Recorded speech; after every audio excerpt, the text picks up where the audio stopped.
input. Because the more you think you see.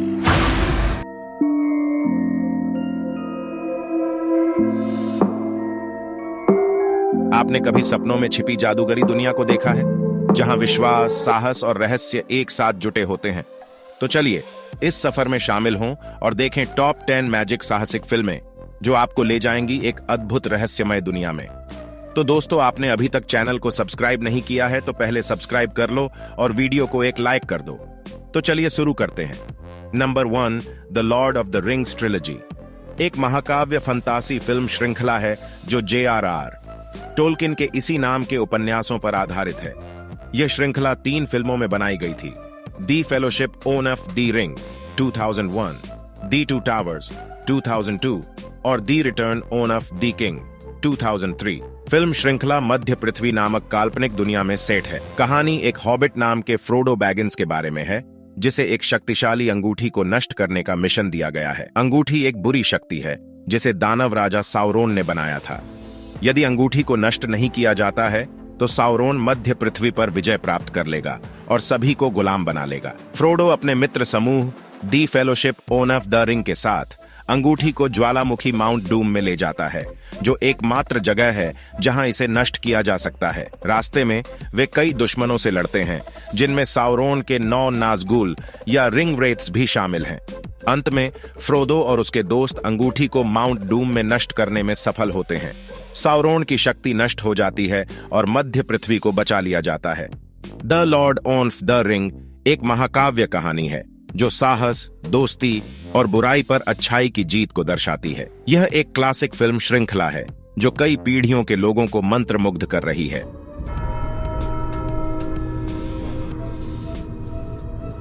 Number 2, the chronicles of Narnia, the lion, the witch and the wardrobe. यह film 4 बच्चों Peter, Susan, Edmund और Lucy की कहानी है, जो द्वितीय विश्व युद्ध के दौरान इंग्लैंड में रहते हैं।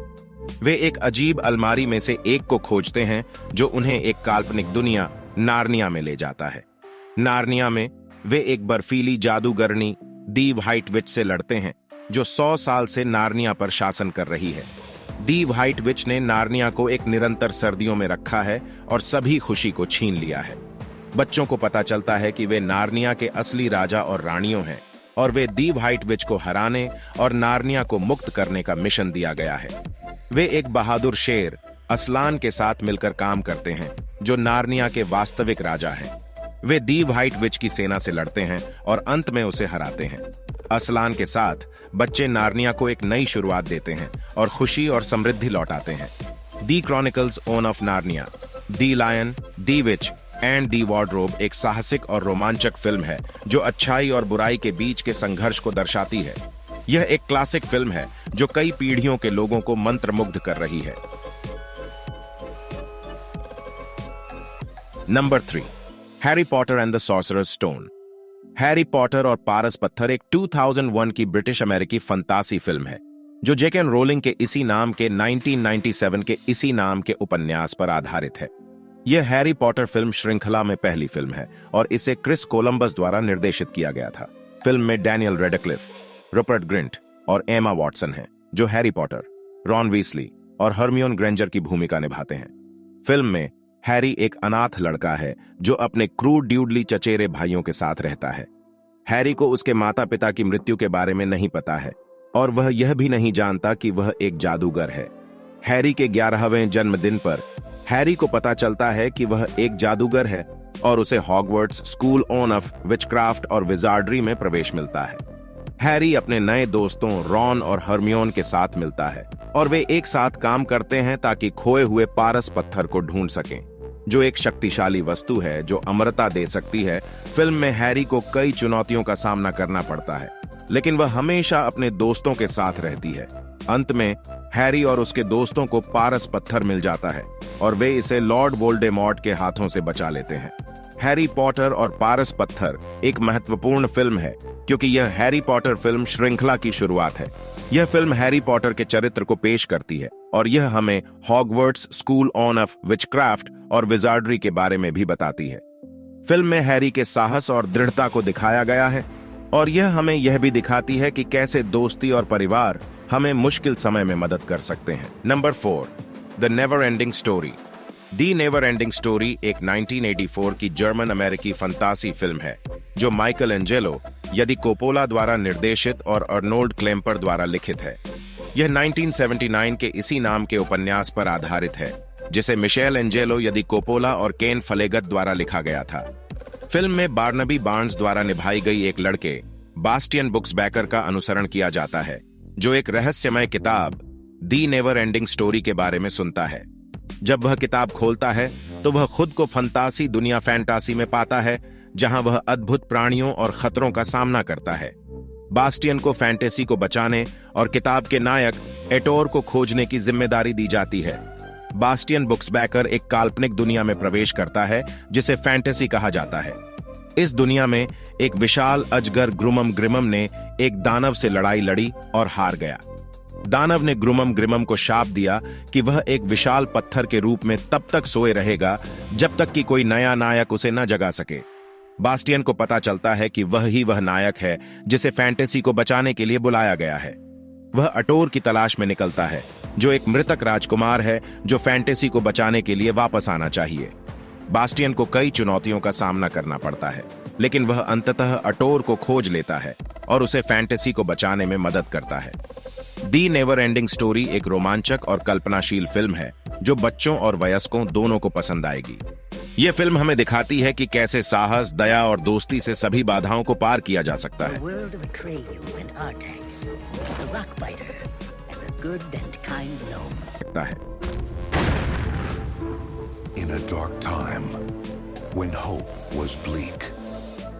Number 6, pans labyrinth.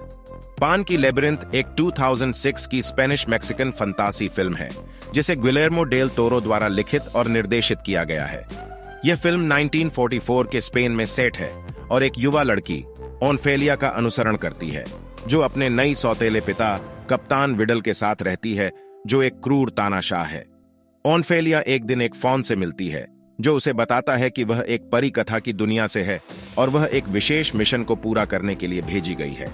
ओनफेलिया को 3 परीक्षणों से गुजरना होगा और अगर वह सफल हो जाती है तो वह अपनी असली पहचान और उद्देश्य को जान पाएगी। ओनफेलिया को कई चुनौतियों का सामना करना पड़ता है लेकिन वह अपने साहस और दया से उन्हें दूर कर देती है। वह अंततः अपने परीक्षणों को पूरा करती है और अपनी असली पहचान और उद्देश्य को जान पाती है। वह एक राजकुमारी है और उसे अपने मृत पिता के स्थान पर ले जाना चाहिए। पान की लेबिरिंथ एक खूबसूरत और भयावह फिल्म है जो बच्चों और वयस्कों दोनों को पसंद आएगी। यह फिल्म हमें दिखाती है कि कैसे साहस, दया और कल्पना से सभी बाधाओं को पार किया जा सकता है।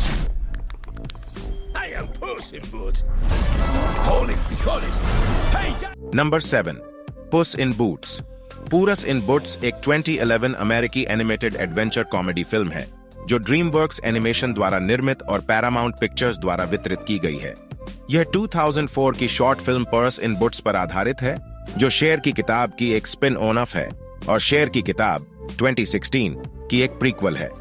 फिल्म में Aspen Senger, Christopher Meloni, Sally Field, Hailee Steinfeld, Julian Emery, Steve Buscemi, Bill Nye और जॉन माल्कोविच ने आवाज दी है। फिल्म में पुस अपने साथी एमिली के साथ जूते की दुकान चलाता है लेकिन वह एक डाकू बनने का सपना देखता है। जब एमिली को एक बुरे जादूगर ग्रेमियोनन द्वारा अपहरण कर लिया जाता है तो पुस को अपने सपने को त्यागना पड़ता है और उसे बचाने के लिए एक साहसिक कार्य पर जाना पड़ता है। पुस अपने साहसिक कार्य में अपने पुराने दोस्त हट और एक नए दोस्त किड से मिलता है। वे मिलकर ग्रेमियोनन को हराते हैं और एमिली को बचाते हैं। पुस अपने सपने को नहीं छोड़ता है लेकिन वह अब जानता है कि वह पहले से कहीं अधिक ताकत और साहस का मालिक है। पुस इन बूट्स को आलोचकों से सकारात्मक समीक्षा मिली और यह एक व्यावसायिक सफलता भी रही। यह दुनिया भर में $554 मिलियन से अधिक की कमाई करने वाली 2011 की 10वीं सबसे अधिक कमाई करने वाली फिल्म थी। फिल्म को 2 अकादमी पुरस्कारों के लिए भी नामांकित किया गया था जिसमें सर्वश्रेष्ठ एनिमेटेड फिल्म और सर्वश्रेष्ठ मूल गीत शामिल हैं। पुस इन बूट्स एक मजेदार और रोमांचक फिल्म है जो सभी उम्र के लोगों के लिए आनंददायक है।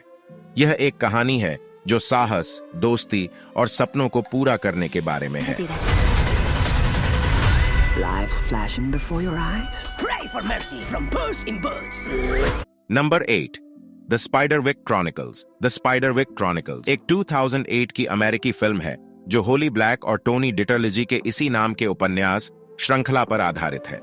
फिल्म में जुड़वां भाइयों जेरेड और साइमन ग्रेस और उनकी बड़ी बहन मैलोरी को बताया जाता है कि उनके दादा आर्थर स्पाइडरविक एक फेयरी विशेषज्ञ थे और उन्होंने एक फेयरी गाइड लिखी थी जो फेयरियों और अन्य जादुई प्राणियों के बारे में जानकारी देती थी।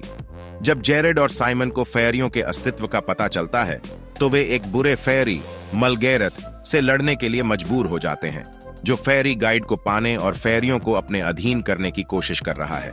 फिल्म में जेरेड और साइमन को अपने दादा के दोस्त मार्गरेट लेफ्कोविच और उनके बेटे टॉम की मदद मिलती है। वे मिलकर मलगेरथ को हराते हैं और फेयरियों को बचाते हैं। स्पाइडरविक क्रॉनिकल्स एक फैमिली फ्रेंडली फिल्म है जो बच्चों और वयस्कों दोनों के लिए आनंददायक है। यह एक कहानी है जो साहस, दोस्ती और परिवार के महत्व के बारे में है। स्पाइडरविक क्रॉनिकल्स एक मजेदार और रोमांचक फिल्म है जो सभी उम्र के लोगों के लिए आनंददायक है। यह एक कहानी है जो साहस, दोस्ती और परिवार के महत्व के बारे में है।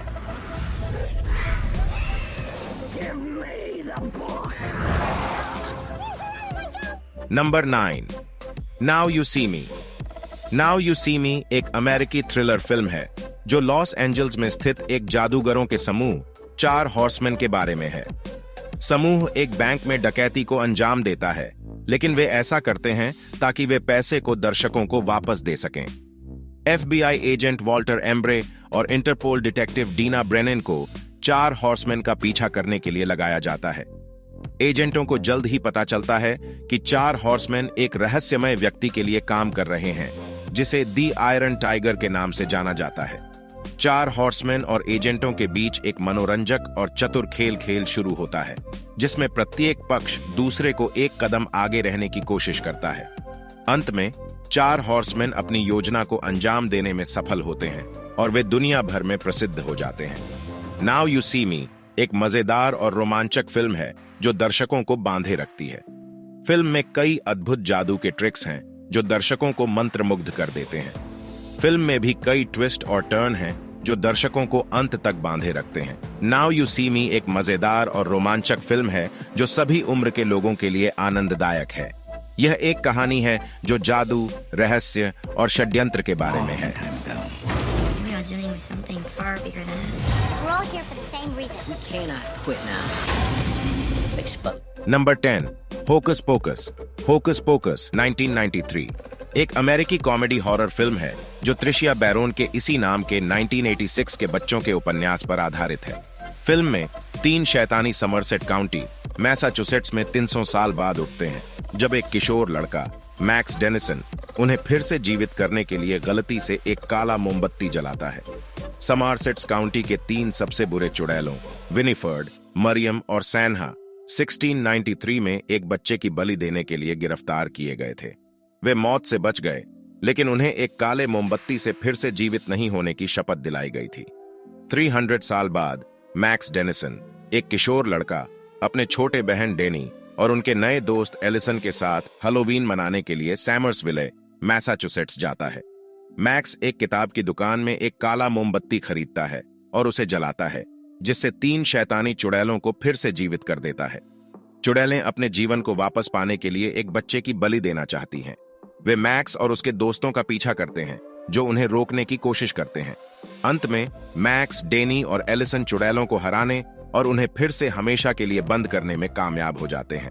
होकस पोकस एक मजेदार और शानदार फिल्म है जो सभी उम्र के लोगों के लिए आनंददायक है। यह एक कहानी है जो चुड़ैलों, हैलोवीन और दोस्ती के बारे में है। तो दोस्तों, उम्मीद करता हूं कि आज की ये हमारी वीडियो आप लोगों को पसंद आई होगी।